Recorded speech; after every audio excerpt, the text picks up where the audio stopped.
Zero Malabar സഭയുടെ major archbishop Mar Raphael Thattil പിതാവിന്റെ ഏറ്റവും പുതിയ സർക്കുലറിൽ വ്യക്തമാക്കുന്ന പ്രധാന ഭാഗങ്ങളാണ് ഈ പറയാൻ പോകുന്നത്.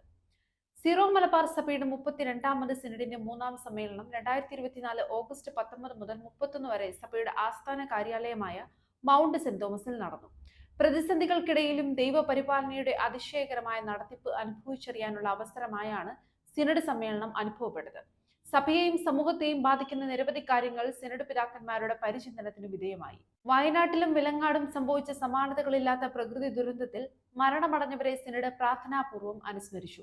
ഉറ്റവരെയും ഉടയവരെയും മാത്രമല്ല, ഉള്ളതെല്ലാം നഷ്ടപ്പെട്ട് അനാഥരായി തീർന്ന ദുരിതബാധിതർക്കൊപ്പം കേരളം ഒന്നാകെ നിലകൊണ്ടത് നമ്മുടെ സമൂഹത്തിന്റെ നന്മയും പ്രത്യാശയുടെ പ്രകാശവുമാണ്. ദുരന്തബാധിതരെ പുനരധിവാസിപ്പിക്കാനുള്ള സംരംഭത്തിൽ സഭയുടെ സമ്പൂർണമായ സഹകരണം ഉറപ്പുവരുത്തിയിട്ടുമുണ്ട്. വിവിധ സംസ്ഥാനങ്ങളിലെ കത്തോലിക്ക മെത്രാൻ സമിതികളുടെ സഹകരണത്തോടെ ഭവനങ്ങൾ നിർമ്മിച്ചു നൽകാനും ഭൂരഹിതരായവർക്ക് ഭവന നിർമ്മാണത്തിന് ആവശ്യമായ ഭൂമി സൗജന്യമായും വിട്ടു നൽകാനുള്ള സഭയുടെ സന്നദ്ധത ഉത്തരവാദിത്തപ്പെട്ടവരെ ഇതിനോടകം അറിയിച്ചിട്ടുമുണ്ട്. പുനരധിവാസ പ്രക്രിയ ത്വരിതഗതിയിലാക്കാനും ദുരിതബാധിതർക്കുള്ള നഷ്ടപരിഹാര പാക്കേജുകൾ സത്വരമായി പ്രഖ്യാപിക്കാനും സിനഡ് സമ്മേളനം സർക്കാരിനോട് ആവശ്യപ്പെട്ടിട്ടുമുണ്ട്. നാം അധിവസിക്കുന്ന പൊതുഭവനമെന്ന് ഫ്രാൻസിസ് മാർപ്പാപ്പ വിശേഷിപ്പിച്ച നമ്മുടെ പരിസ്ഥിതിയെ സംരക്ഷിക്കാൻ സഭ എന്നും പ്രതിജ്ഞാബദ്ധമാണ്. എന്നാൽ പരിസ്ഥിതിക്ക് ആഘാതം വരുത്തുന്ന വിവിധ ഖനനങ്ങൾക്കും വൻകിട നിർമ്മാണങ്ങൾക്കും നേരെ കണ്ണടയ്ക്കുകയും കർഷകരെ പരിസ്ഥിതി ഘാതകരായി ചിത്രീകരിക്കുകയും ചെയ്യുന്ന തെറ്റായ പരിസ്ഥിതിവാദത്തെ സഭ തിരിച്ചറിയുന്നുണ്ട്.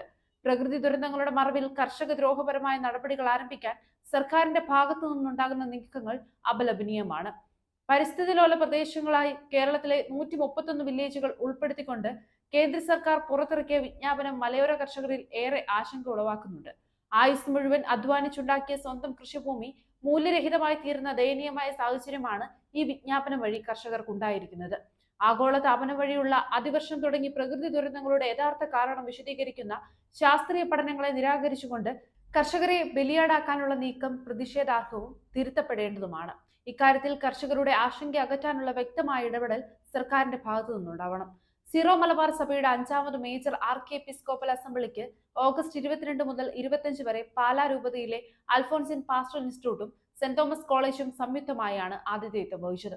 സംഘാടക മികവ് കൊണ്ടും കൂട്ടായ്മയുടെ സാക്ഷ്യം കൊണ്ടും ചർച്ചാ വിഷയങ്ങളുടെ കാലിക പ്രസക്തി കൊണ്ടും ഇത്തവണത്തെ അസംബ്ലി ഏറെ ശ്രദ്ധേയമായിരുന്നു.